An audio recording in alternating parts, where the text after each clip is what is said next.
Le 8 juillet au soir, une alerte a bourdonné sur mon téléphone. Sa lecture a été un vrai choc.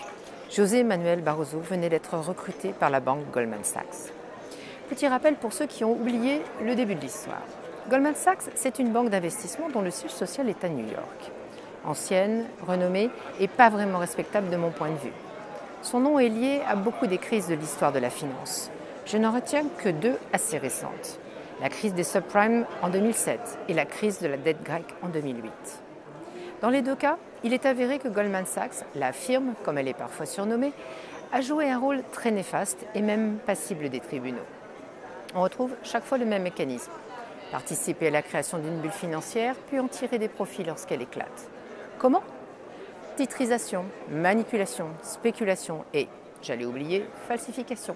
Celle des comptes de l'État grec, qui lui a permis ensuite de spéculer à la baisse sur les dettes publiques en Europe. Et oui, c'est avec l'argent des contribuables que toutes ces crises finissent par se solder, mais elles coûtent aussi en emploi, en croissance, en progrès social. Pendant ce temps, Goldman Sachs a continué de prospérer. Barroso maintenant. C'est le précédent président de la Commission européenne. Je vous en ai souvent parlé, mais vous l'avez peut-être déjà oublié, car après un Jacques Delors ou un Romano Prodi, on ne peut pas dire qu'il ait jamais brillé. Pourtant, son rôle a été important, car il est celui qui incarnait l'Union européenne au moment où celle-ci a commencé sa dégringolade dans l'opinion des citoyens. Ce n'est pas le seul responsable, mais il y a largement pris sa part. À partir de cette époque, le président de la Commission européenne a imprimé une politique au service de l'économie mondialisée, des lobbies de la finance et des multinationales. Pour cela, nous, députés progressistes, nous lui en avons voulu comme à quelqu'un qui abîme chaque jour un peu plus l'idée que nous défendons de l'Europe.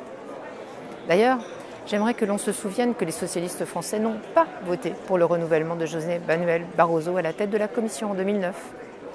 Aujourd'hui, il rejoint Goldman Sachs avec l'objectif de limiter les effets du Brexit pour la banque. On ne peut pas s'empêcher de se demander depuis combien de temps ils préparent cette reconversion, voire même depuis combien de temps ils servent leurs intérêts. L'impression produite est désastreuse et c'est pourquoi il ne faut pas laisser faire. Oui, les socialistes français au Parlement européen vont faire pression pour que ce recrutement ne soit pas finalisé. Oui, nous allons faire des propositions pour que ce genre de pantouflage ne soit plus possible à l'avenir. Mais non, nous ne sommes pas sûrs de gagner, surtout si les médias et l'opinion lâchent l'affaire avec la pause estivale. Nous devons tous rester mobilisés, parce que l'Europe mérite mieux que ça.